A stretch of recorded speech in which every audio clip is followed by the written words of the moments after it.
Nagsalita na si Teresita Angsi ng Anti-Crime Crusader sa usapin ni Amnesia Girl Mayor Alice Guho o Alice Go nga ba ito ng Bamban Tarlac.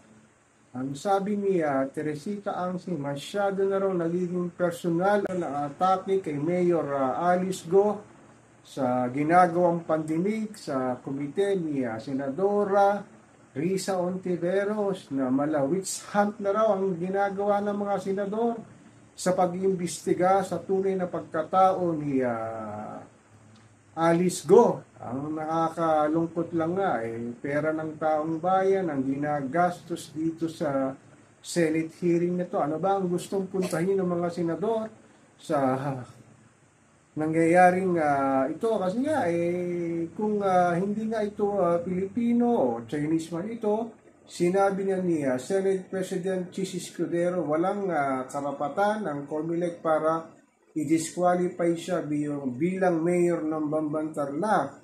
Ang tangi lang may karapatan dito ay ang Solicitor General sa pamamagitan ng co-warrant to case sa kanyang citizenship at qualification na maging mayor ng Bamban Tarlac.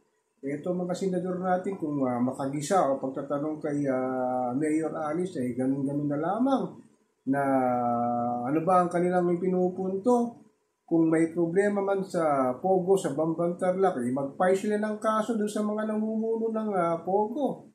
Kung involved nga dito si Mayor Alice Go, ay kasuhan na rin nila. Hindi ito paulit-ulit na lang ginigisa sa Senado at nakakalungkot lang yung mga tanong nila na masyado ng personal at nakakaawa na si Mayor Alice Go. Kasi nga yung mga tanong na alam naman natin in aid of legislation lang, hindi naman sila pwedeng mag-persecute.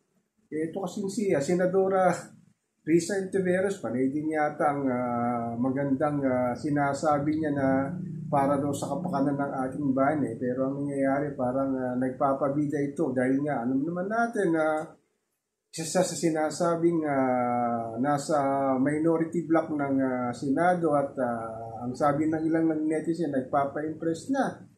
Kung sakali mang malaman nila ang tunay na pagkatao ni Mayor Alice Go, kasuhan na lang, hindi ito sa harap ng maraming tao sa Senado ay napapahiya na siya at nakakalungkot lang na wala pa rin nangyayari, paulit-ulit na lamang siyang tinatanong.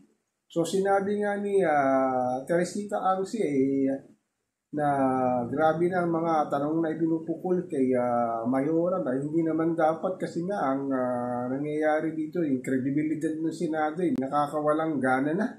Kasi nga yung mga tanong nito malayo din sa katotohanan Kung talagang may problema sa Bamban Tarlac sa mga Pogo doon huwag na sanang igisa pa to si Alice Go dahil dali naman itong kasuhan Kahit na sinasabi ng ilang netizen at mga ilang political analyst, baka nga daw ito espiya ng China. Ano magagawa natin kung nandito siya sa ating bansa? Marunong nga ito mag-Tagalog Kaya hindi nga talaga siya kayang paikutin din ng mga senador. Kasi nga, yung sinasabi niya parang scripted din Pero siguro ang magandang gawin dito talaga ng Senado ay mag-file na sila ng kaso. Lalo na yung sinasabing co-warrant to case ng disqualification niya at ang kanyang citizenship file na nila sa pamamagitan nga daw ng sinasabi sa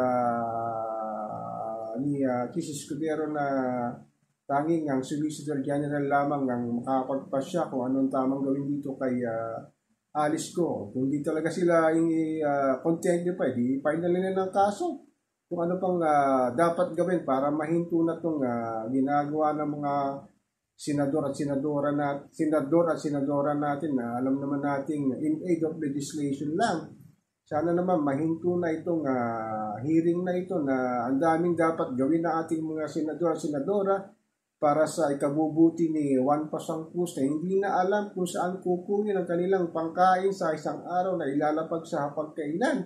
Na itong mga senador at senador natin hindi man lang gumagawa ng isang proyekto para mapaganda ang buhay ng mga Pilipino, lalo na dun sa mga nasa laylayan. So ako po si Papa Ken, patuloy po akong magmimirror, magmamatyak kung saan talaga ito hahantong. So sinasabing pag-imbestiga sa tunay na pagkatao ni Mayor Alice Go.